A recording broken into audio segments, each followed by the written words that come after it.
بسم الله الرحمن الرحيم قل هو الله أحد الله الصمد لم يلد ولم يولد ولم يكن له كفوا أحد.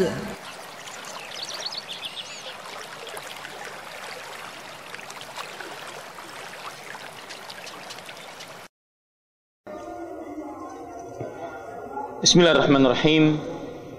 Assalamualaikum warahmatullahi wabarakatuh. Innal hamdalillah nahmaduhu wa nasta'inuhu wa nastaghfiruh wa na'udzu billahi min shururi anfusina wa sayyiati a'malina. Man yahdihillahu fala mudilla lahu wa man yudlil fala hadiya lahu.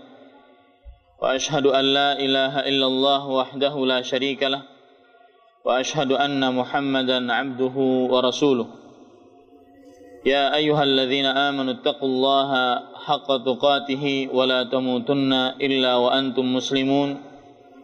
Ya ayyuhan nasu taqu rabbakumul ladzi khalaqakum min nafsin wahidah wa khalaqa minha zawjaha wa batha minhuma رجالا كثيرا ونساء واتقوا الله الذي تساءلون به والأرحام إن الله كان عليكم رقيبا. يا أيها الذين آمنوا اتقوا الله وقولوا قولا سديدا يصلح لكم أعمالكم ويغفر لكم ذنوبكم ومن يطع الله ورسوله فقد فاز فوزا عظيما. أما بعد فإن أصدق الحديث كتاب الله وخير الهدي هدي محمد صلى الله عليه وعلى آله وسلم وشر الأمور محدثاتها وكل محدثة بدعة وكل بدعة ضلالة وكل ضلالة في النار. Alhamdulillah, kita bersyukur pada Allah Subhanahu wa taala pada hari ini Jumat 14 Rajab 1434 Hijriah kita kembali duduk bersama di dalam salah satu dari rumah-rumah Allah Subhanahu wa taala untuk melakukan sebuah kegiatan ibadah kepada Allah Subhanahu wa taala, yaitu menuntut ilmu syar'i. Salawat dan salam semoga selalu Allah berikan kepada Nabi kita Muhammad sallallahu alaihi wa ala alihi wasallam, pada keluarga beliau, para sahabat, serta orang-orang yang mengikuti beliau sampai hari kiamat kelak. Dengan nama-nama Allah yang husna dan sifat-sifat yang ulia, saya berdoa semoga apa yang kita lakukan sekarang ini termasuk amal ibadah yang ikhlas dan diterima oleh Allah Subhanahu wa taala, yang mana pada akhirnya kita mendapatkan ilmu yang bermanfaat, dan dengan ilmu tersebut kita bisa beramal sehingga menjadi bekal kelak pada hari kiamat di yaumil hisab.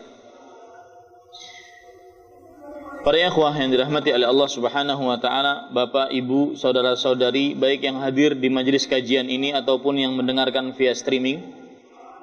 Seperti biasa, setelah salat Jumat berjamaah, karena di masjid ini dilaksanakan khutbah Jumat dengan bahasa Arab, maka salah satu kegiatan adalah menjelaskan tentang khutbah Jumat, sehingga tujuan dari khutbah Jumat tersebut benar-benar kita dapatkan, dan nasihatnya yang disampaikan oleh khatib benar-benar sampai kepada yang menghadiri salat Jumat. Para ikhwah, Bapak, Ibu, saudara-saudari yang dimuliakan oleh Allah Subhanahu wa taala, secara garis besar yang disampaikan oleh khatib pada kesempatan kali ini adalah di balik indahnya harta dunia. Apa sebenarnya yang ada di balik indahnya harta dunia? Kaum muslim yang dirahmati oleh Allah Subhanahu wa taala, ketahuilah bahwasanya salah satu fitnah, ujian, godaan. Kata fitnah di dalam bahasa Arab bisa berarti dalam bahasa Indonesia ujian, godaan, sesuatu yang genting, huru-hara, tidak tenang, tidak stabil. Banyak artinya. ketika kita berbicara fitnatul mal, fitnahnya harta, berarti di situ adalah godaan harta, ujian yang ditimbulkan oleh harta. Maka ketahuilah bahwasanya salah satu ujian terbesar bagi umat manusia, bukan hanya sekedar kaum muslim, tetapi umat manusia secara menyeluruh, ujian dan godaan yang terbesar adalah pada ujian tentang harta. Berapa banyak seorang manusia yang berubah, yang asalnya taat kepada Allah Subhanahu wa taala, ketika diuji dengan harta, ketika diuji dengan luasnya harta, dia berubah menjadi hamba yang lalai dan lupa kepada Allah Subhanahu wa taala. Berapa banyak orang-orang yang miskin, kemudian diberikan oleh Allah Subhanahu wa taala anugerah dengan diluaskan rezeki kepada dia. Ketika dia miskin, dia sangat taat kepada Allah. Salatnya selalu di awal waktu. Doanya tidak pernah lepas. Qiyamul lailnya, salat malamnya tidak pernah absen. Tetapi ketika giliran dia menjadi orang yang diluaskan rezekinya, dia lalai dan lupa kepada Allah Subhanahu wa taala. Berapa banyak bahkan ketika orang sudah diluaskan rezekinya oleh Allah, yang asalnya hamba tersebut penuh dengan tawadhu, rendah hati, merendah selalu di hadapan Allah Subhanahu wa taala, tetapi ketika diluaskan rezekinya oleh Allah Subhanahu wa taala, dia lupa dan menyombongkan diri. Dia mengira bahwasanya harta yang dia dapatkan itu hasil jerih payahnya dia, hasil keringat dia semata. Tidak ada andil Allah Subhanahu wa taala sama sekali di dalam harta tersebut. Persis seperti apa yang terjadi pada seorang yang merupakan ikon kekayaan sedunia. Kalau seandainya di Damam ini digali sebuah tanah, di sebuah daerah di Damam ini kemudian terdapat harta di dalam tanah tersebut, maka orang satu Damam akan mengatakan itu adalah hartanya Karun. Kalau seandainya di ujung Afrika sana didapatkan harta di bawah tanah, maka orang akan mengatakan sepakat bahwasanya itu adalah hartanya Karun. Kalau seandainya ada orang di ujung Papua sana digali harta, digali tanah, kemudian di bawah tanah tersebut terdapat harta, maka orang akan sepakat bahwasanya itu adalah hartanya Karun. Kenapa? Kenapa demikian? Padahal secara logika mungkin Karun belum sampai ke Damam, mungkin Karun belum sampai ke Afrika, mungkin Karun belum sampai ke Papua. Tetapi kenapa disebut harta Karun? Karena memang Karun adalah simbol kekayaan, simbol manusia yang paling kaya sedunia. Menurut orang-orang yang menginginkan, bahkan banyak orang-orang yang menginginkan kekayaan seperti kekayaannya Karun. Sebagaimana yang disebutkan oleh Allah Subhanahu wa taala dalam Al-Qur'an, "Ya laitalana mithla ma utiya Qarun." Alangkah indahnya kalau seandainya aku memiliki seperti apa yang diberikan kepada Karun. Orang ingin seperti Karun. Bagaimana tahu kekayaannya Karun? Lihat surat Al-Qasas dari mulai ayat 76 sampai 84. Allah Subhanahu wa taala berfirman, "Inna Qarun kana min qaumi Musa, fabagha 'alaihim."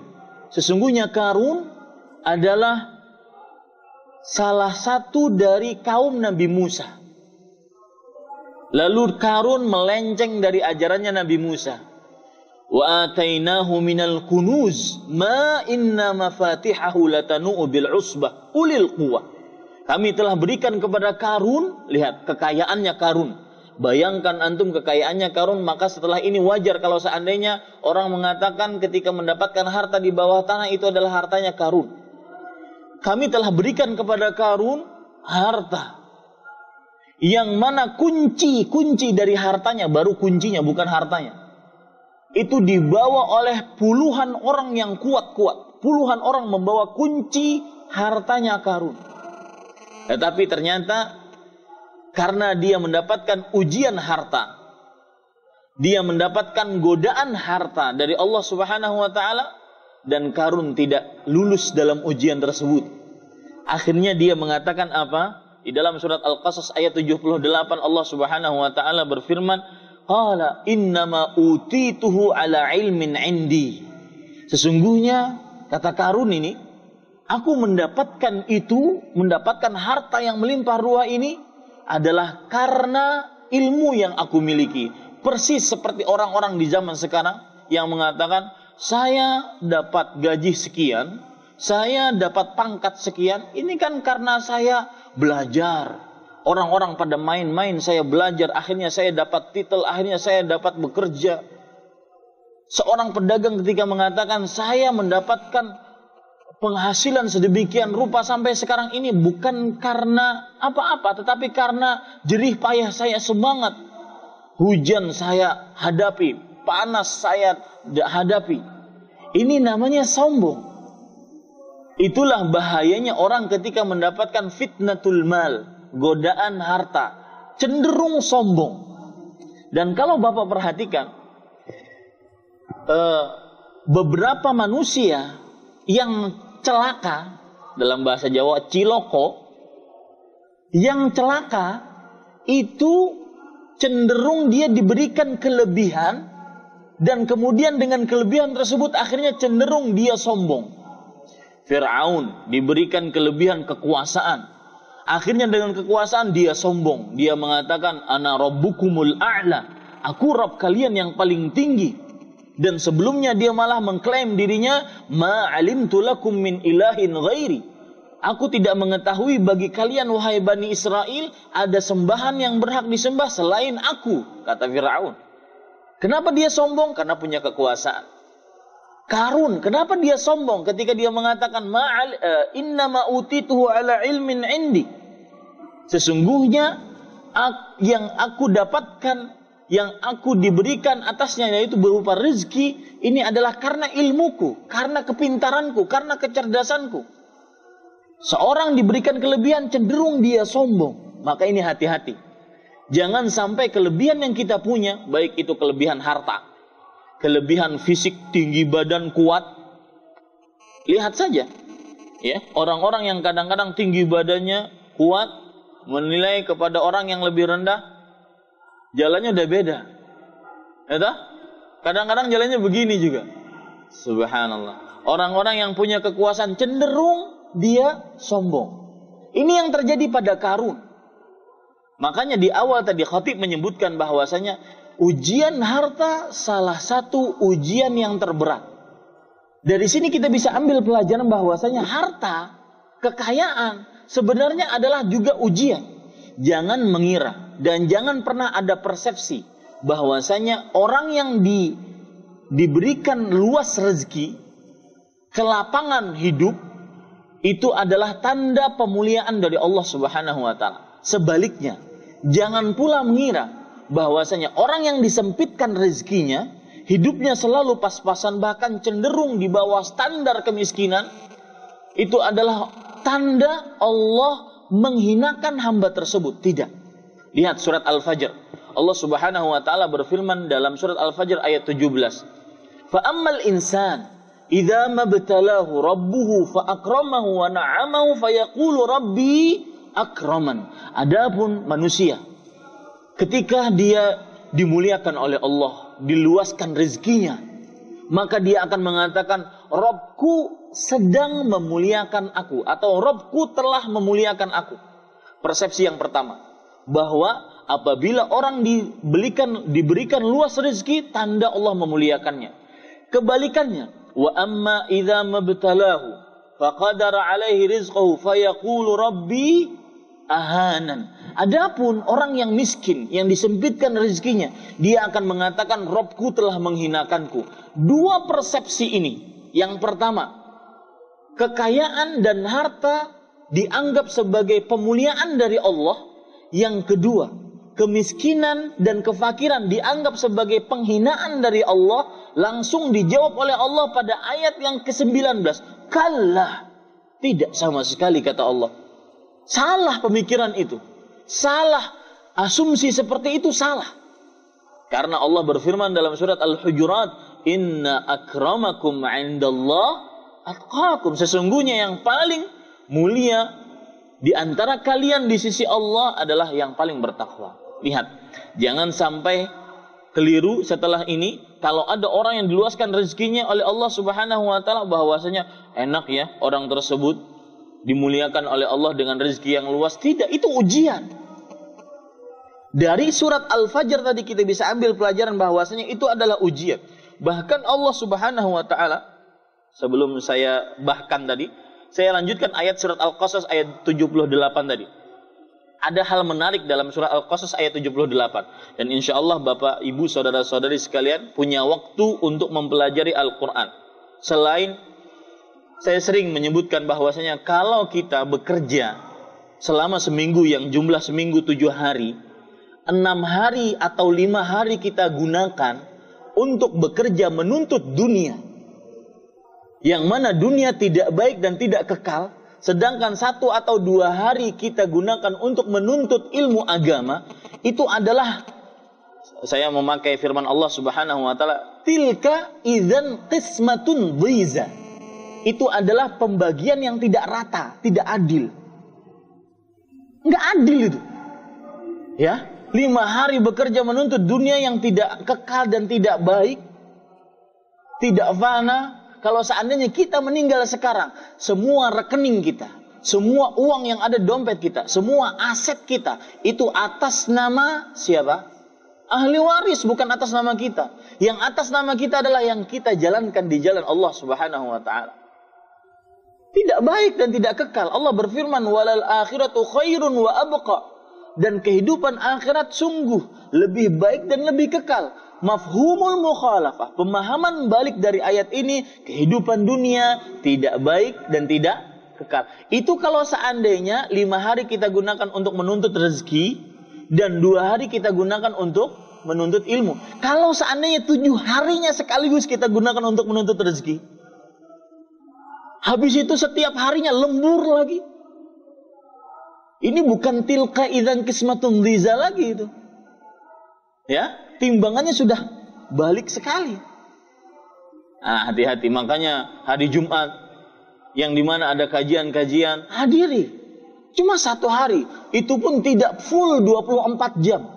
Bahkan mengalahkan kerja kita yang 8 jam. Mengalahkan kerja kita.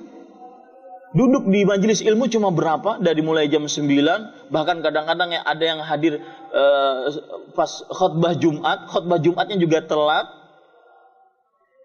Ya tak? Tilka idzan qismatun dhiza. Ingat ayat itu baik-baik. Ya. Mulang dari sini ketika kita bekerja, itu pembagian tidak rata ini. Pembagian yang enggak rata. Padahal, lihat. Makanya Allah Subhanahu wa taala, ini yang saya ingin sampaikan tadi.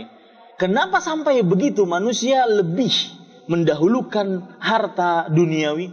Karena memang harta salah satu sumber godaan manusia yang terbesar di dunia.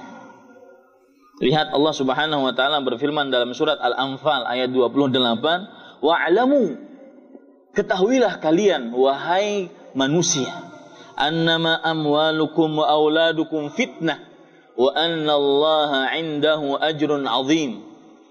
Sesungguhnya harta dan anak kalian adalah ujian. Nanti saya akan jelaskan ayat ini, saya akan artikan dulu. Dan sesungguhnya di sisi Allah ganjaran yang besar. Lihat ayat ini, saya jelaskan. Allah Subhanahu wa taala berfirman, "Wa'lamu." Ketika Allah mulai ayat tersebut dengan wa'lamu, kita diperintahkan untuk memperhatikan baik-baik. Bukan hanya sekedar membaca, tetapi perhatikan, tadabburi baik-baik ayat ini. Karena di dalam ayat ini ada makna yang tersirat. Annama amwalukum wa auladukum. Annama, Allah Subhanahu wa taala memakai kata-kata annama untuk lil hasr wal takhsis, pembatasan dan pengkhususan. Bahwasanya harta dan anak-anak kalian hanya sebagai godaan, hanya sebagai ujian. Memang karena harta seorang menghalalkan segala cara. Karena harta seorang menghalalkan segala cara.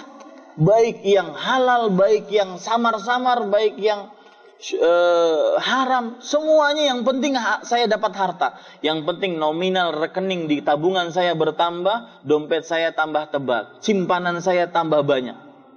Persis seperti apa yang disebutkan oleh Rasul sallallahu alaihi wasallam dalam sebuah hadis riwayat Bukhari, ya'ti 'alan nasi zamanun la yubalil mar'u ma akhadha minhu aminal halal am minal haram.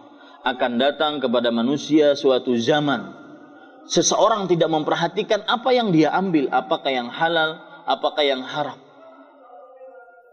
Apa saja, semuanya dioplos, semuanya dipalsukan, demi menggapai sebuah yang namanya harta dunia. Semua dia lakukan.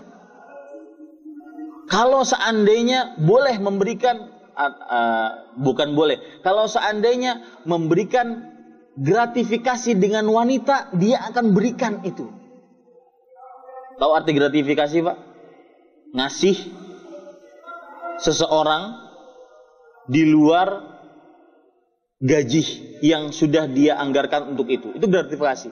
Sekarang gratifikasinya bukan uang, Pak, perempuan. Yang dikasih itu perempuan, agar ngucur kepada dia dana, harta.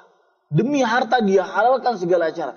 Demi harta orang berani menimbun barang sehingga yang lain-lain dari kaum muslim yang sangat miskin tambah menderita gara-gara dia timbun barang. Agar nanti kalau seandainya sudah dibutuhkan baru dia keluarkan. Yang disebut dengan apa? Menimbun barang yang disebut dengan apa? Ihtikar. Ya, seseorang menimbun barang agar nanti ketika diperlukan, ketika sangat sudah harganya tinggi baru dia keluarkan. Nah, ini para ikhwah sekalian, ini semuanya gara-gara harta. Dipalsukan, tanda tangan dipalsukan, surat-surat dipalsukan, semuanya sebenarnya kalau kita pikir adalah harta.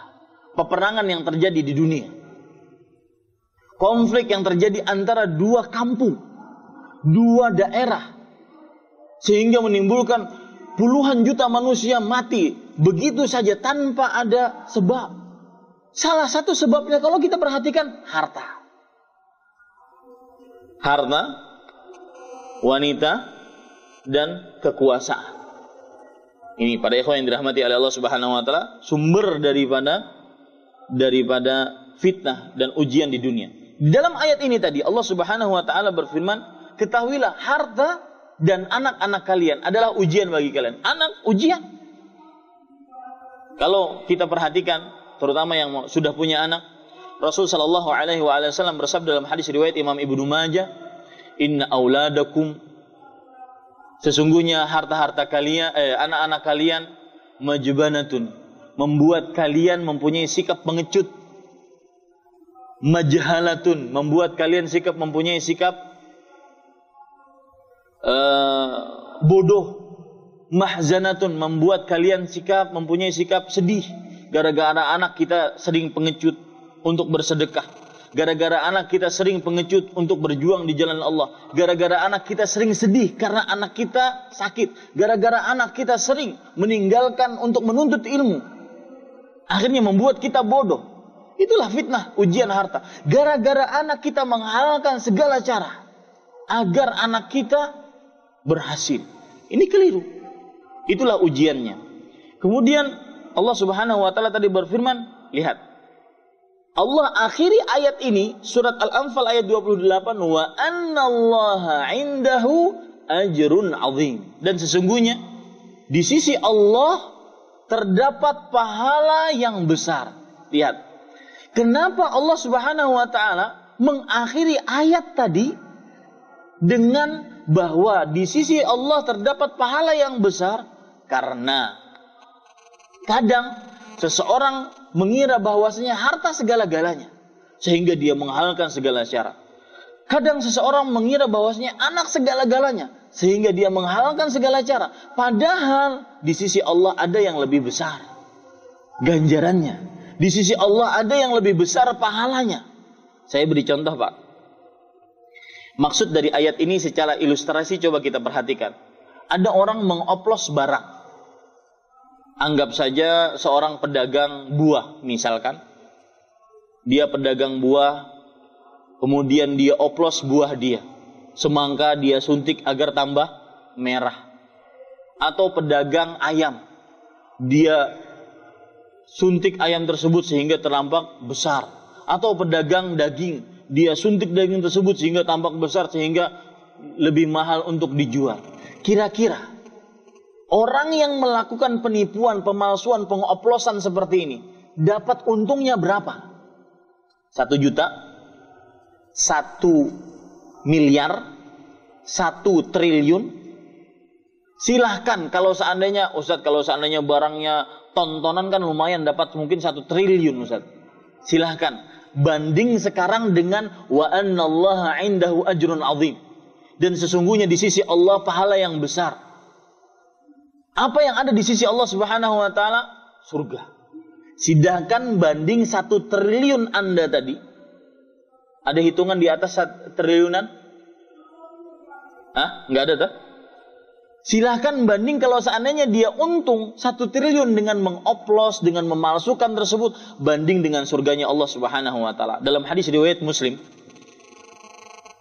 Rasulullah sallallahu alaihi wasallam bersabda, "Sa'ala Musa rabbahu." Nabi Musa alaihi salam pernah bertanya kepada Rabbnya, "Ya Rabbi, ma adna ahlil jannati manzilatan?" Wahai Rabbku, apakah tingkatan derajat penghuni surga yang paling rendah? Maksud dari pertanyaan Nabi Musa kepada Allah Subhanahu wa taala adalah bagaimanakah nikmat penghuni surga yang paling rendah? Karena surga itu ada level-levelnya. Tingkatan surga yang paling tinggi adalah Firdaus, yang diduki, yang akan ditempati oleh Nabi Muhammad SAW. Ini Nabi Musa bertanya, derajat surga yang paling rendah. Allah Subhanahu wa taala menjawab, lihat. Nanti bandingkan surga yang paling rendah dengan orang yang mengoplos sehingga dan memalsukan tadi sehingga mendapatkan 1 triliun. Apakah sama perbandingannya? Itu yang ingin saya maksudkan. Coba perhatikan. Rasulullah SAW bersabda, Allah Subhanahu wa taala berfirman, "Huwa rajulun." Dia adalah seseorang yaji'u ba'da ma udkhila ahlul jannatil jannah. Seseorang yang datang setelah seluruh penghuni surga masuk ke dalam surga. Semuanya sudah mengambil tempatnya masing-masing. Kemudian Allah Subhanahu wa taala berfirman kepada orang yang terakhir tadi, mengatakan, "Udkhulil jannah, ya fulan, masuk kamu ke dalam surga." Dan ini si fulan yang terakhir ini adalah penghuni surga yang paling apa? Rendah derajatnya di dalam surga. Orang ini kemudian melihat masuk ke dalam surga, dia melihat semua tempat penuh. Dikhayalkan kepada dia semua tempat penuh, semua orang sudah mengkafling surga. Dikhayalkan kepada dia. Dia mengadu kepada Allah Subhanahu wa taala, "Ya Rabb, kaif?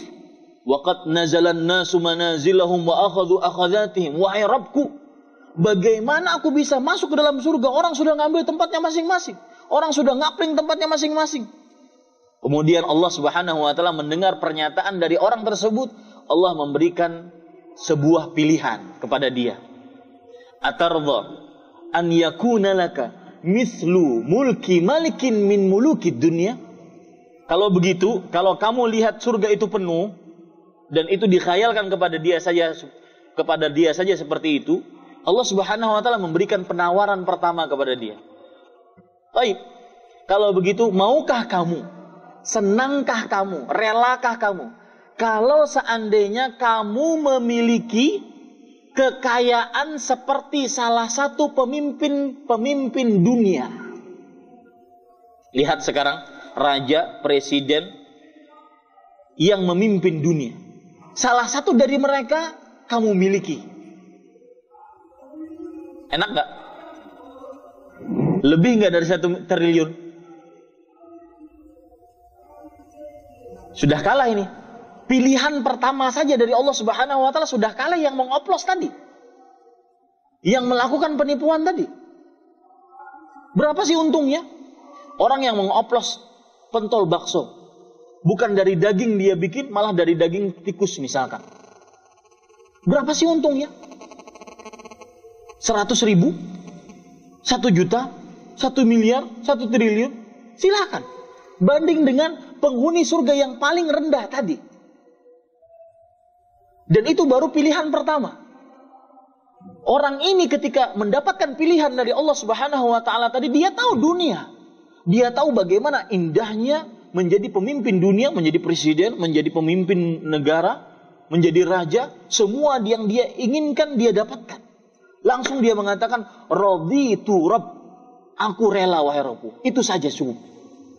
Kemudian Allah Subhanahu wa taala memberikan pilihan yang kedua. Kata Allah Subhanahu wa taala, lakadzalik, kamu akan memiliki itu. Memiliki apa tadi? Kekayaan seperti kekayaan salah satu pemimpin dunia.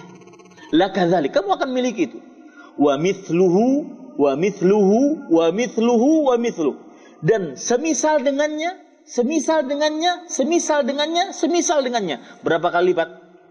5 kali lipat dari kekayaan salah satu pemimpin dari pemimpin dunia. Kemudian orang ini mengatakan, raditu Rabb. Aku ridho. Artinya apa? Para ulama penjelas hadis ini menjelaskan bahwasanya orang ini kalau seandainya tidak menyetop perkataan Allah yang kelima, Allah akan menambah yang keenam, yang ketujuh. Artinya 5 kali lipat dari kekayaan pemimpin dunia sudah cukup wahai Rabbku. Banding dengan orang yang dapat tadi, yang mengoplos barang tadi, yang ketika menjual dengan timbangan, memberatkan timbangan berapa sih? 1 ons berapa sih? Berapa ratus perak sih? Ustaz, kalau seandainya timbangannya 1 on, iya. Tapi kalau seandainya timbangannya 1 ton, kan lumayan. Silahkan, dapat berapa sih? Ketika menipu orang dapat berapa? 1 juta, 2 juta? Ketika misalkan orang-orang yang meng-markup, melebihkan kwitansi pembayaran, sehingga lebihannya masuk ke dalam kantong dia, berapa sih untungnya? Apakah sampai 1 triliun? Kalaupun sampai 1 triliun, bedakan, bandingkan dengan penghuni surga yang derajatnya paling apa? Paling rendah. 5 kali lipat dari kekayaan salah satu pemimpin dunia. Kemudian belum selesai ternyata. Allah Subhanahu wa taala memberikan pilihan yang ketiga, penawaran yang ketiga. Kata Allah Subhanahu wa taala, hadzalak, 5 kali lipat dari kekayaan pemimpin dunia itu milikmu.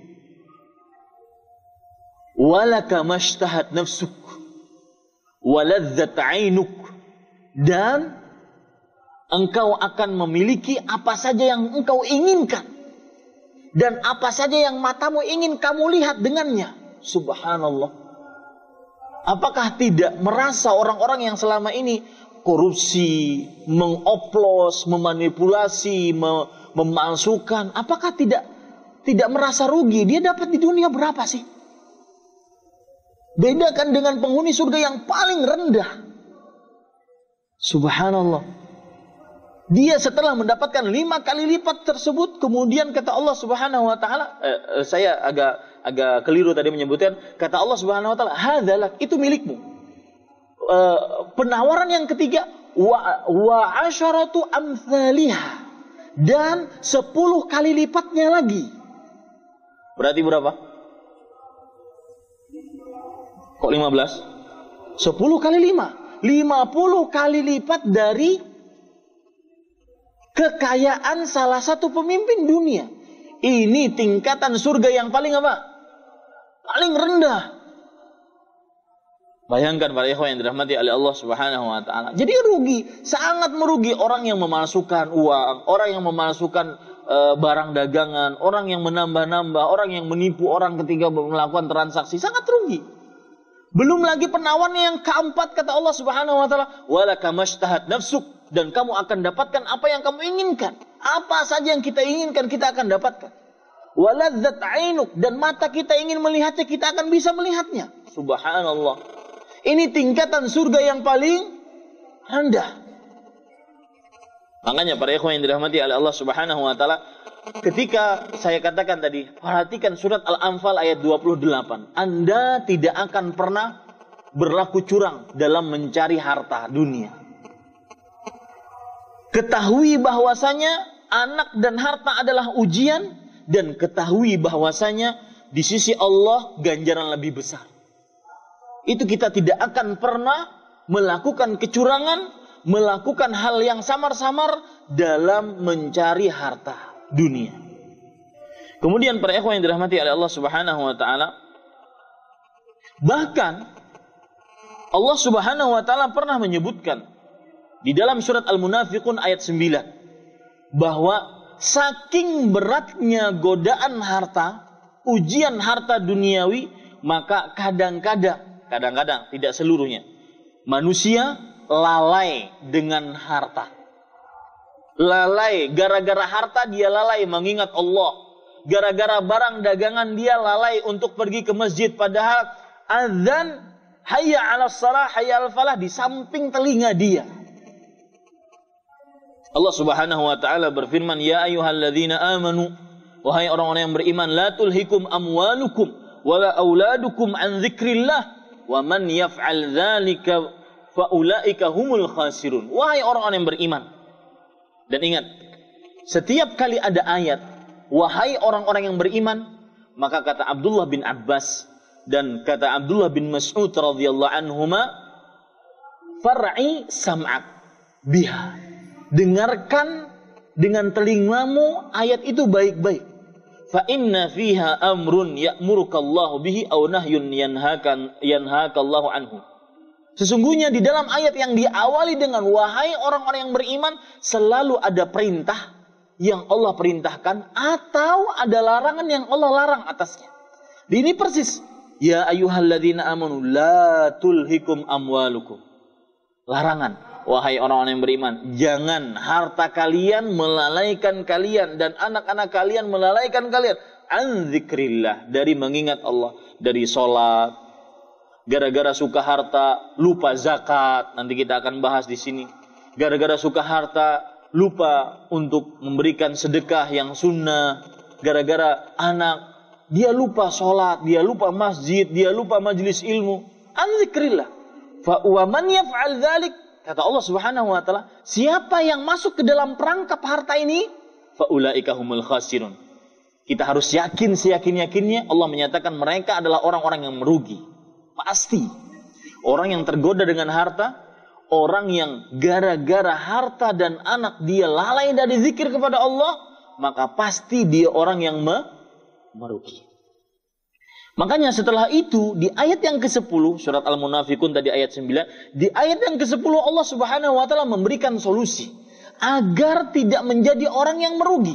Kata Allah Subhanahu wa taala, wa anfiqu mimma razaqnakum min qabli ay ya'tiya ahadakumul maut fayaqula rabbi laula akhartani ila ajalin qarib fa asaddaqa wa akum minas salihin. Solusinya kalau sudah dapat harta, anfiqu mimma razaqnakum, nafkahkanlah dari apa yang telah kami rezekikan kepada kalian sebelum datang kepada kalian atau salah seorang dari kalian kematian. Kalau sudah datang kematian, baru dia akan mengatakan apa? Allah Subhanahu wa taala berfirman, Rabbi laula akhartani. Wahai Rabbku, coba aku berikan waktu sedikit lagi, panjangkan umurku sedikit lagi. Untuk apa dia? Apakah untuk nyari harta lagi? Untuk lembur lagi? Untuk memalsukan lagi? Untuk mengkorupsi lagi? Tidak. Laula akhartani ila ajalin qarib fa asaddaqa wa akum minas salih. Aku akan bersedekah dan aku termasuk orang-orang yang saleh. Dari ayat ini kita ambil pelajaran salah satu indikasi terbesar orang dinamakan orang yang salih adalah yang mensedekahkan hartanya di jalan Allah Subhanahu wa taala. Dan itu sebenarnya atas nama kita. Harta itu yang atas nama kita, Pak. Bapak buat rumah, sudah kerja di Arab Saudi, bikin rumah sekian ratus meter persegi, kemudian bangun tingkat 2 lagi. Subhanallah. Itu kalau meninggal, punya siapa, Pak? Ahli waris, bukan punya kita. Rumah sebesar masjid ini misalkan, kalau meninggal, milik ahli waris, nggak mungkin dimasukkan ke dalam kubur, nggak mungkin. Makanya Rasulullah SAW bersabda dalam hadis riwayat Bukhari, yatba'ul mayyita thalathatun, akan mengikuti mayat 3 hal. Ya, 3 hal yang akan mengikuti mayat. Yarji'u minhu ithnan wa yabqa wahid. Dari 3 tersebut akan pulang 2. Yang tersisa 1 bersama si mayat. Yatba'ul mayyita amaluhu wa maluhu wa ahlu.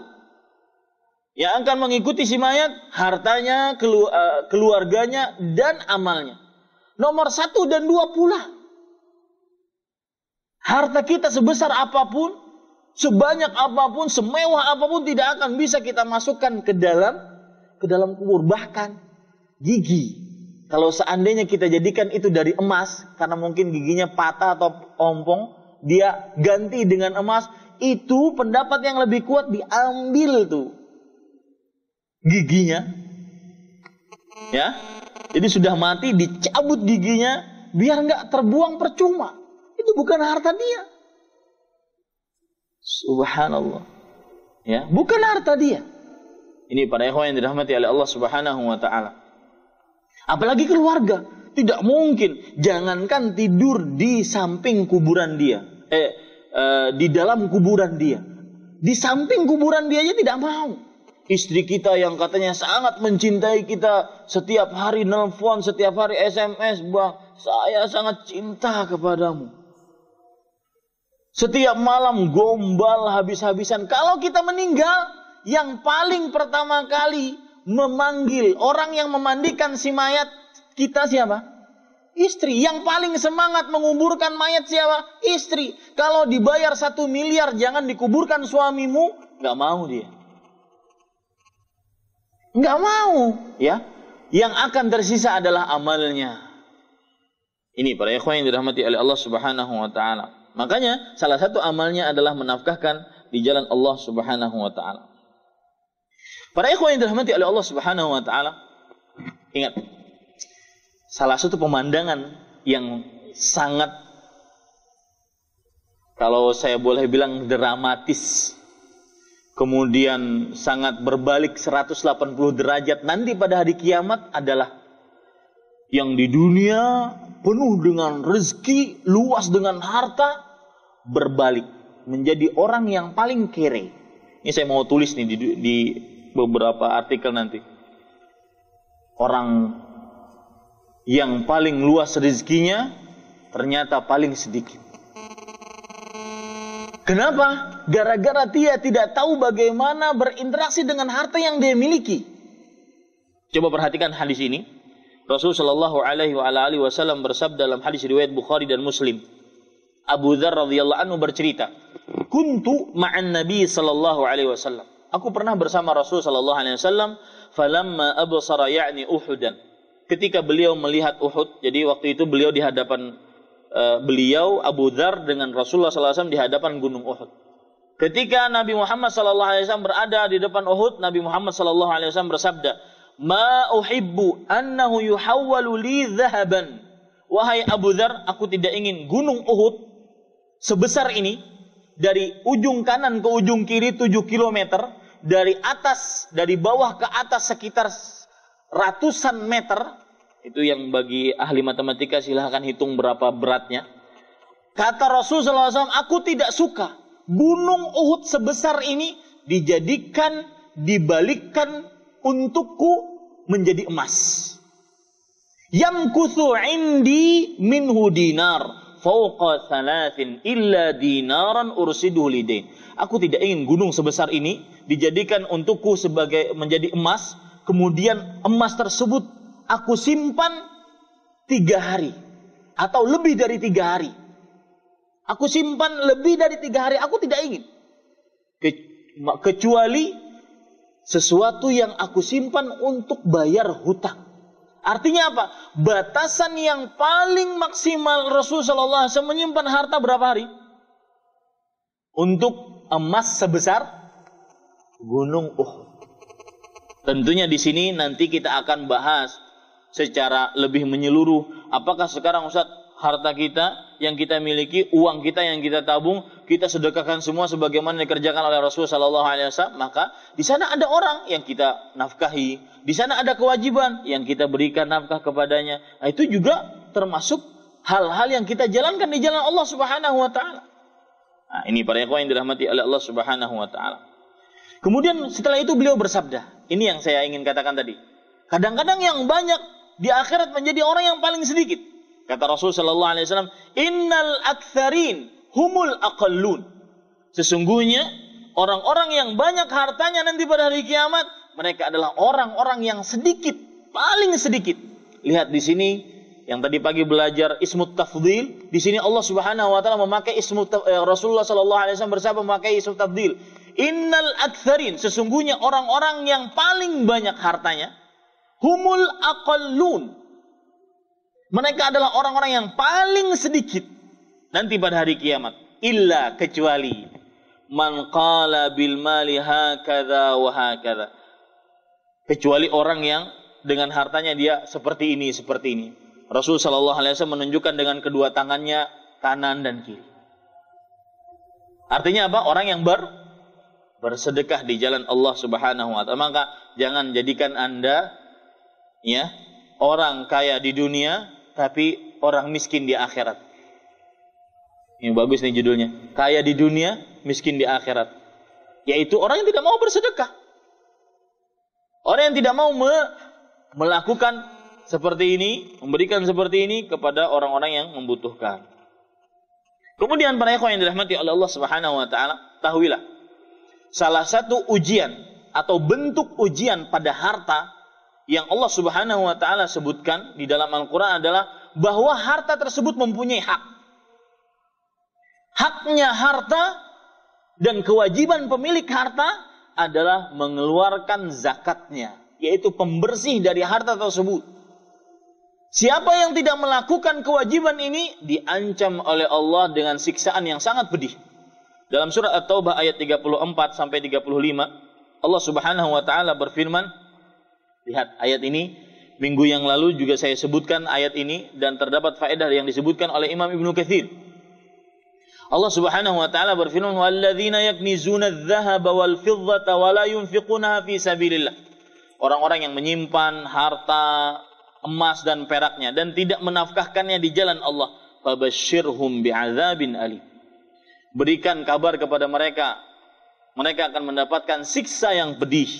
Bagaimana siksanya? Yauma yuhma 'alaiha fi nari jahannam.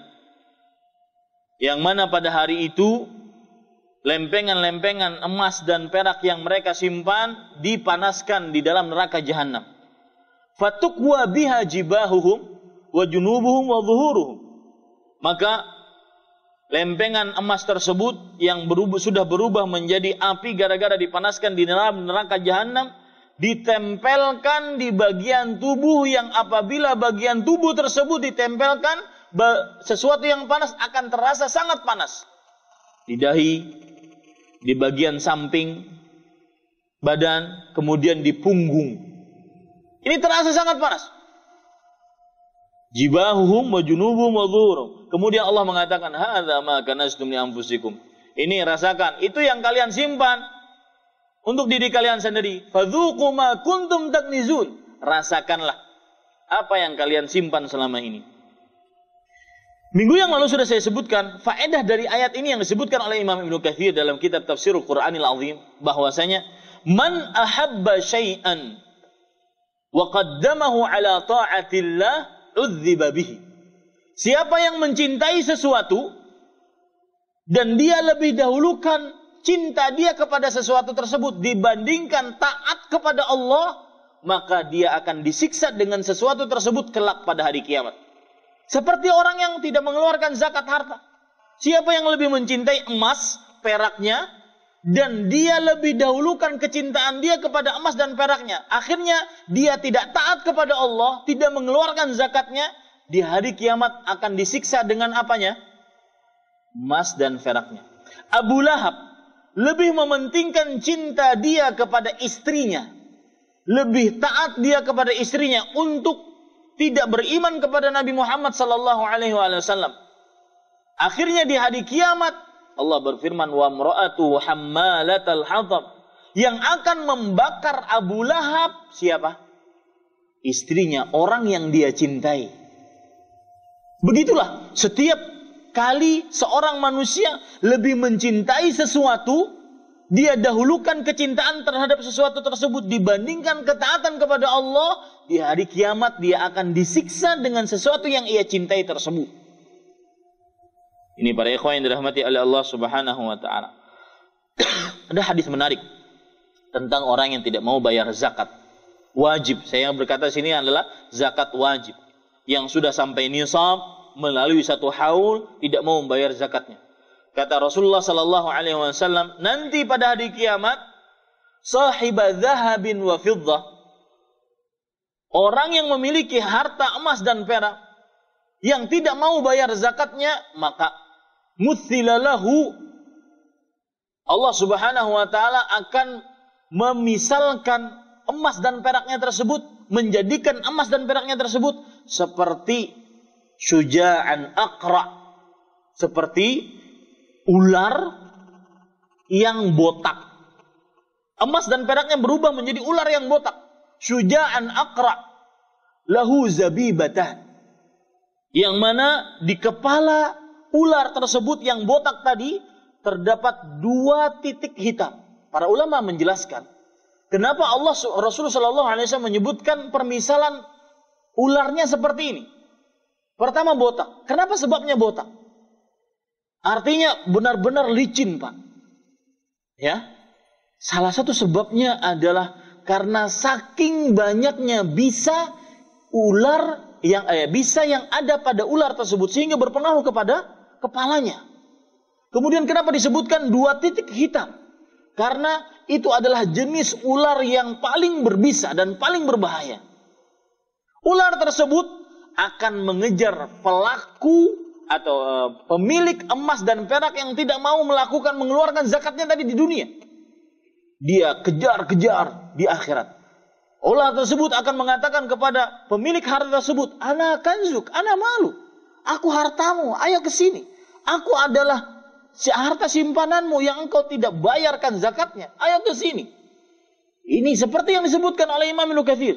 Man ahabba syai'an wa qaddamahu ala ta'atillah udziba bihi.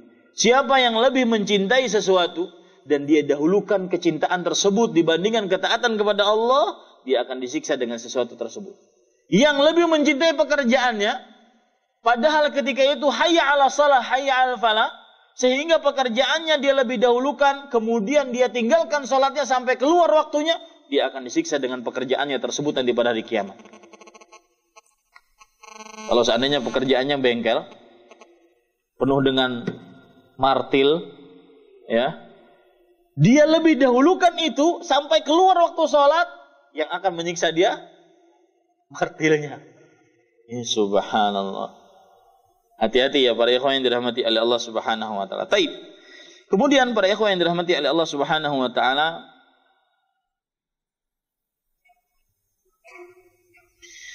ada hadis menarik juga. Sama, kaedahnya sama seperti yang disebutkan oleh Imam Ibnu Katsir tadi. Hadis yang diriwayat Imam Bukhari dari Abu Hurairah radhiyallahu anhu, ta'til iblu ala sahibiha. Nanti pada hari kiamat akan datang onta kepada pemiliknya yang enggak mau bayar zakat ontanya. Onta, orang yang memiliki onta berapa baru dia wajib bayar zakat? Berapa ontanya? Hah? Ontanya, kalau saya tidak salah ingat, sekitar 30 onta. Diwajibkan 30 onta mengeluarkan 1 kambing. 1 apa? 1 kambing. Nah, nanti pada hari kiamat, ta'til ibilu ala sahibiha. Onta-onta tersebut datang kepada pemilik onta yang ada di dunia yang tidak mau bayar zakat onta. Ala khairi ma kanat idza huwa lam yu'ti fiha haqqaha tata'uhu bi akhfafiha. Dalam keadaan penuh dengan kegemukan, penuh dengan kekuatan si onta tersebut, dalam keadaan sehat walafiat onta tersebut datang kepada pemiliknya. Ya. Si pemilik tadi yang tidak mau bayar zakat onta akan diinjak-injak oleh onta Di mana? Kapan? Di akhirat. Kemudian kata Rasulullah SAW, wa ta'til ghanamu ala sahibiha ala khairi ma kanat idza lam yu'ti fiha haqqa tata'uhu bi adlafiha wa tantahuhu bi quruniha. Dan akan datang kambing kepada pemiliknya dalam keadaan kambing yang penuh dengan gemuk, segar, penuh kekuatan. Kenapa disebutkan oleh Rasulullah SAW seperti itu? Biar nginjeknya kuat juga gitu. Subhanallah. Ya. Datang dalam keadaan seperti itu, orang tersebut tidak mau bayar zakatnya, akan diinjak-injak oleh kaki kambing tadi. Dan akan diseruduk oleh kambing tersebut dengan tanduknya. Kambing punya tanduk tidak? Subhanallah. Kemudian kata Rasulullah SAW, wa qala wa min haqqiha an tuhlaba 'alal ma'. Dan beliau bersabda, termasuk hak, yaitu kewajiban dari orang yang memiliki onta atau kambing adalah susunya diperah. Artinya apa? Ketika sebenarnya susunya tersebut harus diperah, diberikan kepada orang yang membutuhkan dari kaum fakir miskin, dia tidak mau perah. Maka ini akan berbahaya nanti pada hari kiamat. Ya, bagi siapa yang memelihara kambing, siapa yang memelihara onta, siapa yang memelihara sapi, kemudian jumlahnya sudah sampai nisab, kemudian melalui satu haul, maka keluarlah cepat-cepat. Ya. Kalau seandainya tidak mau mengeluarkan juga, lihat tuh kaki onta, kaki sapi, kaki kambingnya. Ini yang akan menginjak-injak saya nanti pada hari kiamat. Ini para ikhwah yang dirahmati oleh Allah Subhanahu wa taala. Kemudian para ikhwah yang dirahmati oleh Allah Subhanahu wa taala, tadi saya ceritakan tentang ular tadi ya. Setelah Rasul sallallahu alaihi wasallam bersabda seperti itu, beliau membaca surat Ali Imran ayat 180. Silahkan cek nanti dalam Al-Qur'an. Allah Subhanahu wa taala berfirman, "Wa la yahsabanna alladhina yabkhaluna bima atahumullahu min fadlihi huwa khairul lahum bal huwa syarrul lahum. Sayutawwaquna ma bakhilu bihi yaumal qiyamah." Jangan pernah mengira sekali-kali orang yang bakhil untuk mengeluarkan dari apa-apa yang telah Allah Subhanahu wa taala berikan kepadanya dari kemuliaan Allah, itu adalah baik bagi mereka. Jangan mereka mengira kalau saya simpan harta saya kemudian bertambah harta saya, jangan mereka mengira seperti itu. Sungguh kata Allah Subhanahu wa taala, itu adalah keburukan bagi mereka. Di hari kiamat Allah Subhanahu wa taala akan menjadikan harta-harta yang mereka tidak bayarkan tersebut menginjar-ngejar mereka nanti pada hari kiamat. Persis seperti yang diceritakan oleh Rasul sallallahu alaihi wa ala alihi wasallam. Kemudian para ikhwah sekalian, kalau orang memperhatikan keutamaan bersedekah, maka niscaya dia akan tergugah, termotivasi, terprovokasi untuk bersedekah. Salah satu keutamaannya disebutkan oleh Allah dalam surat Al-Baqarah ayat 261. Lihat, kata sedekah bukan hanya kepada orang yang diwajibkan, hanya orang yang diluaskan rezekinya luas, seluas-luasnya. Enggak. Kadang seseorang dia pas-pasan, dia juga membutuhkan, tetapi dia bisa untuk bersedekah. Bahkan itu yang utama. Coba perhatikan sekarang keutamaan bersedekah. Dalam surat Al-Baqarah ayat 261, Allah Subhanahu wa taala berfirman, "Matsalul ladzina yunfiquna amwalahum fi sabilillah." Perumpamaan orang-orang yang menafkahkan hartanya di jalan Allah Subhanahu wa taala, kamatsali habbatin ambatat sab'a sanabil. Seperti sebuah benih. Ya, menafkahkan hartanya seperti sebuah benih yang akan menumbuhkan 7 bulir. Dari benih tersebut akan menumbuhkan 7 bulir. Wa fi kulli sumbulatin mi'atu habbah.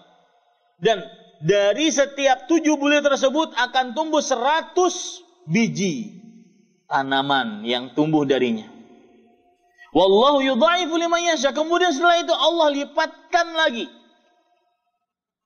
sekehendak Allah Subhanahu wa taala bagi siapa yang dikehendaki oleh Allah Subhanahu wa taala. Wallahu wasi'un alim.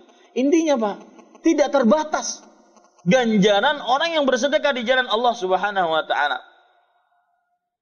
Contoh lain yang menunjukkan bahwasanya ganjaran pahala bersedekah tidak terbatas, hadis riwayat Bukhari dan Muslim Dari Abu Hurairah radhiyallahu anhu, "Man tasaddaqa bi'adli tamratin min kasbin thayyib." Siapa yang bersedekah? Nah, ini yang saya sebutkan tadi. Jangan pernah mengira bahwasanya sedekah itu hanya dikhususkan kepada orang yang gajinya 10.000, 15.000 real, enggak. Yang Abu Alfain, ya, Abu Salasata Alaf, itu juga wajib diperintahkan untuk bersedekah juga. Yang Abu Khamsumiyah diperintahkan untuk mengeluarkan zakat juga. Buktinya apa? Lihat. Man tasaddaqa bi'adli tamrah. Barang siapa yang bersedekah dengan setengah kurma. Masa orang kaya gajinya 20.000 per bulan bersedekah setengah kurma? Kan nggak mungkin. Hadis ini tidak mungkin untuk mereka, bukan. Hadis ini dimungkinkan untuk orang-orang yang gajinya pas-pasan, penghasilannya pas-pasan. Man tasaddaqa bi'adli tamrah. Barang siapa yang bersedekah setengah kurma. Dari penghasilan yang baik. Tentunya dari harta yang baik. Kemudian harta tersebut dihasilkan dari penghasilan yang halal. Wala yas'adu ilallah illa thayyib. Dan tidak ada yang naik kepada Allah dari amalan kecuali dari harta yang baik. Dari hadis ini kita ambil pelajaran bahwa khusus untuk sedekah dan zakat Allah tidak menerima dari harta yang haram. Entah haram zatnya atau haram dari hasil yang diharamkan. Tidak diterima oleh Allah Subhanahu wa taala. Khusus untuk zakat dan sedekah. Kemudian kata Rasulullah SAW, fa innallaha, lihat bagaimana keutamaan bersedekah. Fa innallaha yaqbaluha biyamini. Sesungguhnya Allah akan menerima setengah kurma tadi dengan tangan kanan Allah Subhanahu wa taala. Thumma yurabbiha li sahibiha kama yurabbi ahadukum fuluwahu hatta takuna mithla jabal. Kemudian Allah memperbanyak setengah kurma tadi, Allah perbanyak untuk pelaku sedekah tadi. Sebagaimana seseorang menggembala satu kambing, kemudian akhirnya kambing tersebut saking dia gembala dengan baik dan rapi, sehingga menjadi kambing sebanyak gunung. Artinya apa? Kalau kita lihat gunung, itu isinya diisi kambing semua. Di sini kita bisa perhatikan bahwasanya orang yang bersedekah tidak terbatas, Pak. Ganjarannya dari Allah Subhanahu wa taala. Ini para ikhwah yang dirahmati oleh Allah Subhanahu wa taala. Saya tidak yakin setelah ini ada orang yang diluaskan rezekinya oleh Allah Subhanahu wa taala, ya, meskipun itu sedikit, meskipun itu pas-pasan, tidak yakin untuk tidak bersedekah di jalan Allah Subhanahu wa taala. Kemudian para ikhwah yang dirahmati oleh Allah Subhanahu wa taala, khatib kemudian menyebutkan tentang sedekah itu punya level-levelnya. Kapan tingkatan level atau level sedekah yang paling tinggi? Seperti yang saya kembali ulangi lagi tadi. Bahwa orang yang bersedekah tidak mesti harus kaya raya, enggak. Wah Ustaz, masa sih saya bersedekah? Saya kan semestinya yang disedekahi. Maka lihat, saya beri ilustrasi sekarang. Orang yang kebutuhannya pas-pasan, penghasilannya pas-pasan, dia sangat membutuhkan apa yang dihasilkan tersebut per harinya. Dia bersedekah 50 real misalkan. Dengan orang yang ini, dengan kekayaan yang melimpah ruah, gajinya luar biasa, bersedekah juga 50 real. Kira-kira sama enggak, Pak? Hah? Yang kiri dengan kanan sama enggak, Pak? Tidak sama. Nah, disitulah Rasulullah SAW ketika ditanya dalam riwayat Bukhari dari Abu Hurairah radhiyallahu anhu, beliau bercerita, ja'a rajulun ila Nabi sallallahu alaihi wasallam. Pernah seseorang datang kepada Rasul sallallahu alaihi wasallam. Lihat, para sahabat itu kalau datang kepada Rasul, apa yang beliau tanya? Ya, jarang sekali mereka menanya, wahai Rasulullah, doakan saya biar lancar rezeki, cepat lunas hutang, cepat dapat jodoh. Enggak. Lihat, para sahabat kalau nanya kepada Rasul sallallahu alaihi wasallam pertanyaan yang tingkat tinggi. Kata sahabat tersebut, "Ya Rasulullah, ayyus sadaqati a'zamu ajran?" Wahai Rasulullah, sedekah mana yang paling besar pahalanya? Rasul sallallahu alaihi wasallam menjawab, "Anta saddaqa wa anta sahihun syahihun takhshal faqra wa ta'mulul ghina." Kamu bersedekah dalam keadaan kamu sehat walafiat badanmu. Syahih, kamu mempunyai sifat bakhil di dalam dirimu. Takhshal faqra, takut miskin. Ta'mulul ghina, pengen kaya. 4 hal. Dalam dompet cuma punya 15 real. Makan siang belum. Ada teman minta, "Din, belum makan, Din. Nanti kalau saya bagi, besok saya makan gimana? Jangan besok malam saya mau makan bagaimana?" Kan lumayan 15 real, 8 real, 8 real. Ya, rubuh kabsah. Ya kan? Lumayan. Tapi mikirnya malam gimana? Dia sehat, ada sifat bakhil, takut miskin, pengen kaya. Orang ini kasih setengah, kemudian dia gunakan setengah tersebut, habis yang ada di dalamnya, dia bersandar kepada Allah Subhanahu wa taala. Ini lebih mulia daripada orang menurut majalah Forbes yang biasa menghitung orang-orang terkaya sedunia. Dia berzakat wajib 1 miliar. Lebih mulia orang yang tadi daripada orang yang kaya tadi. Kenapa? Karena mungkin 1 miliar bagi orang yang terkaya sedunia ini nggak ada apa-apanya. Sedangkan orang yang bersedekah 8 real tadi, dan dia konsumsi 8 real, habis dia sangat butuhkan, tapi dia sedekahkan juga. Subhanallah. Ini para ikhwan yang dirahmati oleh Allah Subhanahu wa taala. Ingin sedekah yang paling besar pahalanya, 4 syaratnya. Dalam keadaan sehat, ada sifat bakhil dalam diri kita, takut miskin, pengen kaya. Coba sedekahkan itu harta. Makanya tidak salah sungguh benar Allah Subhanahu wa taala berfirman, "Lan tanalul birra hatta tunfiqu mimma tuhibbun." Kalian tidak akan pernah mendapatkan kebaikan sampai kalian menafkahkan apa yang kalian cintai. Rasul sallallahu alaihi wasallam dalam hadis, kalau tidak salah Amr ibn As atau siapa saya lupa sahabatnya, beliau mengatakan, "Inna Muhammadan yu'ti ata'an la yakhshal faqr." Sesungguhnya Nabi Muhammad sallallahu alaihi wasallam memberikan sebuah pemberian dengan seperti orang yang tidak pernah takut miskin. Apa saja yang ada di tangan beliau, beliau kasih. Dan ini terbukti, saya banyak mendapati beberapa ulama ya di negara ini. Kemarin baru saya ketemu dengan imam masjid. Saya tahu beliau sangat dermawan sekali.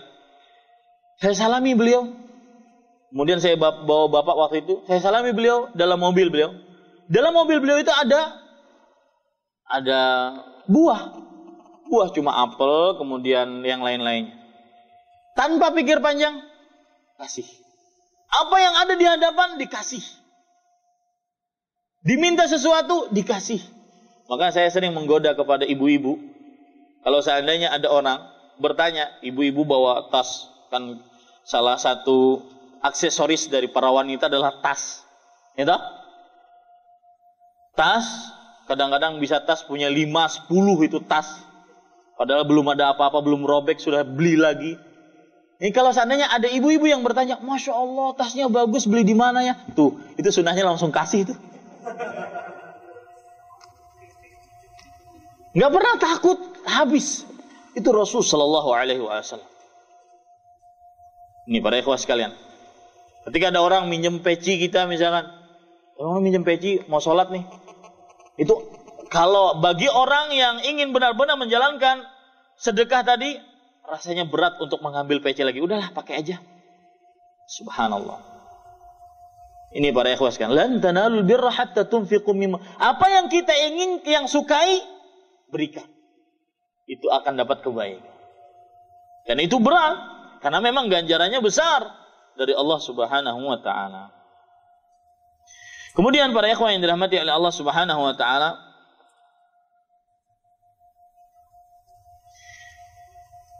di dalam bersedekah, selain apa yang saya sebutkan tadi sebagai fikih bersedekah, dalam bersedekah juga terdapat fikih bersedekah. Di antaranya adalah ketika kita bersedekah, dahulukan orang yang paling membutuhkan,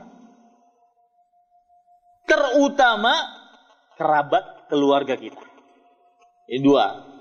Yang paling membutuhkan, terutama kerabat keluarga kita. Kenapa disebutkan orang yang paling membutuhkan? Karena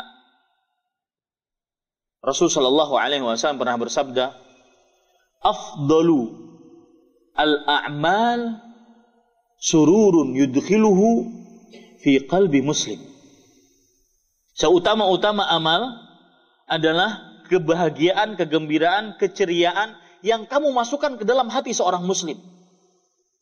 Kapan orang muslim yang kita bantu tersebut tambah ceria, tambah senang, tambah gembira, maka itu tingkatan amalnya lebih tinggi. Kemudian beliau menyebutkan sebuah contoh. Kasauta ariyah. Kamu memberikan pakaian kepada orang yang telanjang.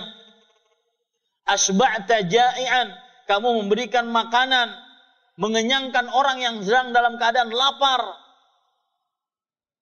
Dalam hadis yang lain, qadaita anhu dainan. Kamu melunasi hutangnya. Subhanallah. Saya pernah kejadian, Pak. Ada orang di dalam bulan Ramadan, dia ingin menjadi manusia yang cerdas. Dia cari orang-orang, ini kejadian nyata. Dia cari orang-orang yang gara-gara kesulitan ekonomi tidak pernah mudik. Tidak pernah bertemu orang tua di kampung. Orang ini bekerja di kota tapi juga penghasilan juga pas-pasan, untuk kehidupan sehari-harinya susah. Orang ini benar-benar ingin bersilaturahim dengan bapak, ibunya, adik-adiknya. Paling enggak membawa wajah, membawa dirinya. Kalau seandainya tidak bawa bekal. Subhanallah. Di hari-hari dekat-dekat lebaran banyak orang-orang kaya mencari orang-orang seperti ini. Nanya ke saya, Ustaz, mana? Siapa yang belum pernah, Ustaz?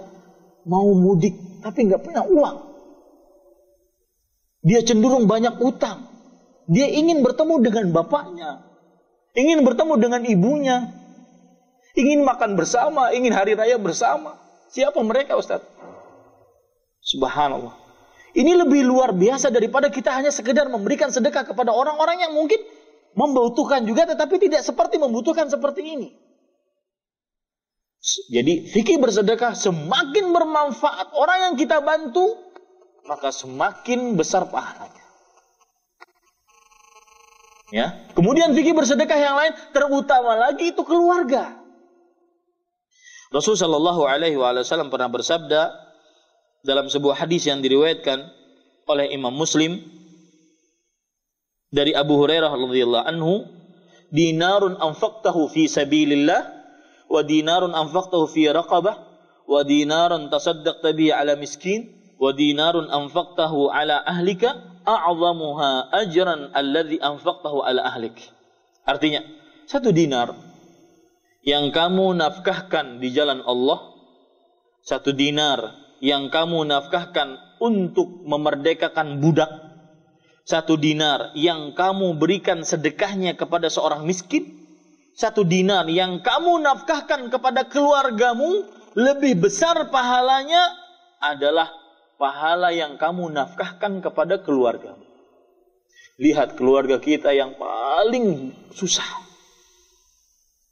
Lebih utama mereka mendapatkan sedekah dari kita dibandingkan orang-orang yang bekerja di rumah kita sebagai pembantu kita, sebagai supir kita, tetapi bukan keluarga kita. Ini para ikhwan yang dirahmati oleh Allah Subhanahu wa taala. Kemudian dalam hadis riwayat Imam Ibnu Majah, Rasul sallallahu alaihi wasallam pernah bersabda, As-sadaqatu 'alal miskin sadaqatun wa 'ala dzir rahim thintan sadaqatun wasilah. Bersedekah kepada seorang miskin akan dapat pahala sedekah, itu pasti. Tetapi bersedekah kepada orang yang mempunyai hubungan rahim, pertalian darah, akan mendapatkan 2 pahala. Sedekah dan bersilaturrahim. Kemudian para ikhwan yang dirahmati oleh Allah Subhanahu wa taala, keutamaan bersedekah kepada keluarga juga dalam hadis riwayat Bukhari dan Muslim dari Abdullah bin Mas'ud radhiyallahu anhu, Nabi Muhammad sallallahu alaihi wasallam bersabda, "Idza anfaqa ar-rajulu ala ahlihi nafaqatan wa huwa yahtasibuha kanat lahu sadaqah." Jika seseorang menafkahkan hartanya untuk kerabatnya, untuk keluarganya, dan dia berharap pahala dari Allah Subhanahu wa taala, maka itu adalah pahala sedekah. Jadi ketika kita ngasih istri, ngirim uang ke anak, ngirim uang untuk istri, keperluan anak dan istri, maka berharap pahala dari Allah Subhanahu wa taala. Kenapa demikian dan apa faedahnya? Karena orang yang berharap pahala akan dinilai sedekah. Apa faedahnya? 1, tidak akan berat ngasih uang ke anak dan istri. Ditelepon, belum lagi habis sebulan, baru pertengahan bulan sudah dapat SMS. Tolong kirimkan duit. Nelpon balik si suami. Yang setengah bulan lalu mana? Kok cepet habisnya? Orang kalau ihtisab kepada Allah, maka tidak akan banyak perhatian seperti itu. Dia akan mudah mengeluarkan untuk keluarga, terutama anak dan istrinya. Kemudian para ikhwan yang dirahmati oleh Allah Subhanahu wa taala, keistimewaan orang yang bersedekah yang lain adalah orang bersedekah dia akan mendapatkan keamanan, tidak takut terhadap kehidupan akhirat dan tidak takut terhadap keluarga yang dia tinggalkan kalau dia meninggal. Coba perhatikan surat Al-Baqarah ayat 274. Allah Subhanahu wa taala berfirman, "Alladzina yunfiquna amwalahum bil-laili wan-nahar sirran wa 'alaniyatan falahum ajruhum 'inda rabbihim wala khaufun 'alaihim wala hum yahzanun."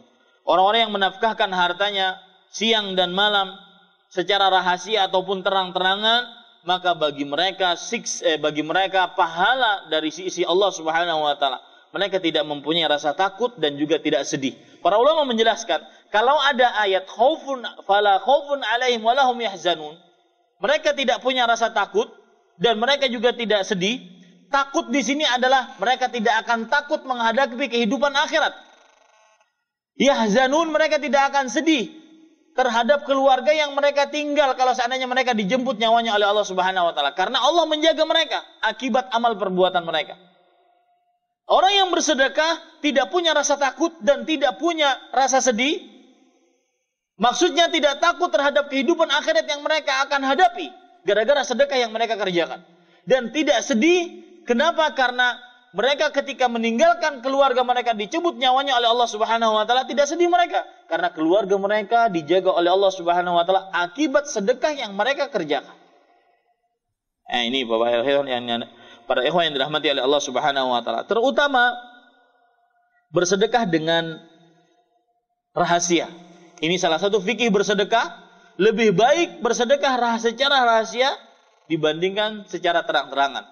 Dalam hadis yang diriwayatkan oleh Imam At-Tabarani dari Muawiyah ibn Haidah radhiyallahu anhu, Rasul sallallahu alaihi wasallam bersabda, "Inna sadaqata tudfi'u ghadaba Rabbi tabaraka wa ta'ala." Sesungguhnya, saya ulangi, "Inna sadaqata sirri tudfi'u ghadaba Rabbi tabaraka wa ta'ala." Sesungguhnya sedekah yang rahasia akan memadamkan kemurkaan Allah Subhanahu wa ta'ala. Keutamaan bersedekah secara rahasia juga disebutkan dalam riwayat Imam At-Tabarani dari Abu Umamah Al-Bahili radhiyallahu anhu, "Sana'i'ul ma'ruf taqi masari'as su." Lihat, ini sangat penting terutama zaman sekarang. Kita sering membaca, melihat, mendengar berita yang mati tiba-tiba, mati ketabrak, mati atau ada rumah bakar, tiba-tiba pokoknya musibah datang tiba-tiba. Lihat kata Rasul sallallahu alaihi wasallam, Sana'i'ul ma'ruf taqi masari'as su. Perbuatan-perbuatan baik akan menjaga musibah-musibah yang buruk. Ingin terjaga dari musibah yang buruk, perbanyak perbuatan yang baik. Wa sadaqatus sirri tudfi'u ghadabar rabb. Dan sedekah yang rahasia akan memadamkan kemurkaan Allah Subhanahu wa taala. Wasilatur rahmi tazidu fil umur. Dan menyambung hubungan rahim ini akan menambahkan umur. Sebagian orang, Pak, kalau dipilihkan nambah umur atau mati, maka sebagian orang akan, sebagian besar bahkan, kebanyakan ingin menambah umur. Kenapa? Karena belum siap untuk berhadapan dengan Allah Subhanahu wa taala. Itu salah satu sebabnya. Sebab yang lain adalah karena terlalu cinta dengan dunia. Ini para ikhwan yang dirahmati oleh Allah Subhanahu wa taala. Maka jika ingin bertambah umur, sambunglah tali silaturahim. Adik, kakak kita yang mungkin karena ada perselisihan akhirnya tidak berhubungan lagi. Coba Rasulullah sallallahu alaihi wasallam bersabda, wa khairuhum alladhi yabda'u bis salam. Sebaik-baik dari kedua orang yang sedang berselisih, yang paling pertama kali memulai salam. Berselisih dengan paman, berselisih dengan bibi, berselisih dengan keluarga yang lain, maka mulailah kita yang berdahulu meminta damai, mengucapkan salam. Maka itu akan menambahkan rezeki, menambahkan harta, menambahkan umur. Mudah-mudahan bermanfaat. Apa yang baik dari Allah Subhanahu wa taala, itulah dibalik harta dunia. Apa yang baik dari Allah Subhanahu wa taala, apa yang buruk itu dari kami pribadi manusia biasa. Wassallallahu nabiyana Muhammad walhamdulillahi rabbil alamin. Wassalamualaikum warahmatullahi wabarakatuh. Silahkan jika ada pertanyaan.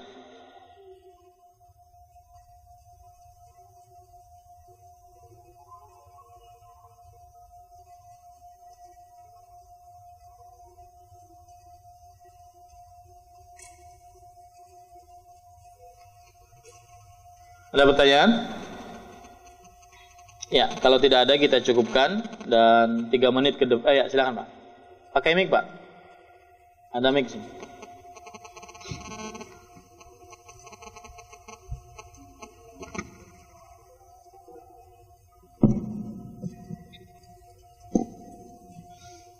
Sedikit bertanya tentang sedekah, Ustaz. Ya. Ada sebuah hadis yang mengatakan bahwa ketika seseorang sakit yang berkepanjangan, kemudian sedekah itu akan mempengaruhi tentang kesembuhannya itu. Ya. Itu bagaimana hadis tersebut? Saya kemarin menulis status, judulnya sedekah mengobati penyakit. Ini diambilkan dari sebuah riwayat. Rasulullah sallallahu alaihi wasallam diriwayatkan bersabda, "Dawu mardhakum bis sadaqah." Obatilah orang-orang sakit kalian dengan bersedekah. Hadis ini diperselisihkan oleh para ulama tentang kesahihannya. Allahu alam, hadis ini diriwayatkan dari beberapa jalan. Ada beberapa jalan riwayatnya lemah, ada beberapa jalan riwayatnya lemah sekali. Jalan-jalan yang lain riwayatnya palsu. Jadi hadis ini tidak bisa naik menjadi hadis yang hasan. Maka lebih condong dia kepada mungkar. Ya, lebih condong kepada mungkar. Jadi secara ilmu kaedah hadis, hadis ini adalah lemah, bahkan lebih condong kepada palsu dan mungkar. Tetapi kalau kita lihat perkataan para ulama, maka seperti Imam Ibnu Qayyim rahimahullahu taala, beliau pernah membuktikan bahwa sedekah mempunyai ta'thir yang ajib, pengaruh yang sangat luar biasa untuk pengobatan penyakit. Untuk apa? Pengobatan penyakit. Memang kalau kita perhatikan, sedekah sendiri masuk secara umumnya hadis yang barusan saya bacakan di akhir tadi, hadis riwayat Imam Tabarani. sana'iul ma'ruf taqi masari'us su. Perbuatan-perbuatan baik akan menahan dari musibah-musibah yang buruk. Di antaranya penyakit. Dan sedekah adalah perbuatan baik. Jadi maknanya benar hadis itu. Tapi secara sanad hadis dia lemah. Bahkan cenderung palsu. Nah, sekarang timbul pertanyaan. Apa hukum beramal menginginkan perkara dunia? Seperti bersedekah ingin sembuh penyakit. Sholat ingin lancar rezeki. Ya. Apa hukumnya? Maka jawabannya, yang paling bagus dalam beribadah adalah seorang ketika beribadah meniatkan ibadahnya murni ikhlas karena Allah Subhanahu wa taala. Nah, setelah dia ikhlaskan niatnya, memurnikan niatnya tersebut hanya untuk Allah, kalau nanti Allah memberikan keutamaan dari amal ibadah yang ikhlas tadi, maka itu adalah sebuah keutamaan dan kemuliaan, kemurahan dari Allah Subhanahu wa taala. Itu satu. Yang paling utama seperti itu. Setiap amal ibadah yang kita kerjakan bentuknya apapun, entah itu berkenaan dengan amal ibadah praktis seperti menggunakan badan seperti sholat, atau menggunakan harta seperti zakat, haji, atau menggunakan harta dan badan seperti haji, ya. Kemudian nanti terdapat keutamaan, maka kita ikhlaskan niat Allah Subhanahu wa taala. Ini yang paling utama. Nanti Allah memberikan keutamaan-keutamaan, misalkan lancar rezeki, bertambah rezeki, dapat melunasi hutang, maka itu adalah bonus dari Allah Subhanahu wa taala. Tapi niat awal adalah ikhlas, dan ini yang paling utama.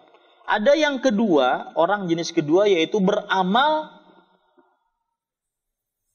dia ikhlas kepada Allah, tapi berharap juga dalam hatinya semoga mudah-mudahan dimudahkan urusan. Semoga mudah-mudahan sembuh penyakit. Maka apakah dia orang seperti ini dianggap tidak ikhlas atau tidak? Maka jawabannya tetap dinyatakan dia sebagai orang yang ikhlas. Cuma secara urutan keutamaan dia lebih kurang dari yang pertama tadi. Tapi boleh tidak? Boleh. Dan itu tidak mengurangi dari keikhlasannya. Buktinya apa? Rasul sallallahu alaihi wasallam pernah bersabda dalam hadis riwayat Bukhari, ketika beliau bertanya kepada Mu'adz, "Wahai Mu'adz, kamu dalam salat meminta kepada Allah apa?" Kata Mu'adz, "Saya tidak bisa meminta lebih baik daripada permintaan engkau wahai Rasulullah. Saya hanya meminta surga." Kata Rasul sallallahu alaihi wasallam, "Haulaha nudandin." Sekitar permintaan kamu itu kami juga minta wahai Mu'adz. Nah, di sini Rasulullah SAW menunjukkan bahwasanya sholat tetapi juga minta masuk surga. Itu tidak mengurangi keikhlasan. Bahkan doa yang paling banyak diucapkan Rasulullah SAW adalah kata Anas bin Malik radhiyallahu anhu dalam hadis riwayat Bukhari, "Kana aktsaru du'ai Rasulillah sallallahu alaihi wasallam." Doa yang paling banyak diucapkan Rasul sallallahu alaihi wasallam adalah Rabbana atina fid dunya hasanah wa fil akhirati hasanah wa qina adzabannar.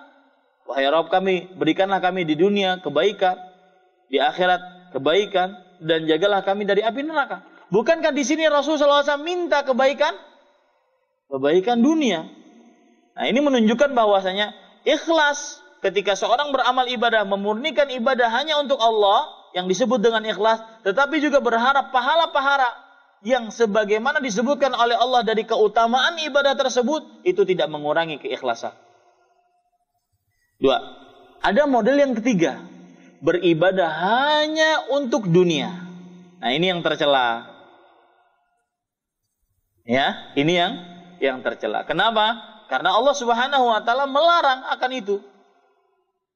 Bahwasanya barang siapa yang beribadah untuk dunia saja, maka tidak akan dia mendapatkan dia akan mendapatkan dunianya. Tidak akan dia mendapatkan pahala dari Allah Subhanahu wa taala. Jadi seperti itu. pembahasannya ya. Wallahu a'lam. Tapi kalau ditanya tentang hadisnya, hadisnya lemah. Bahkan cenderung palsu. Allahu a'lam. Nah, ada yang lain?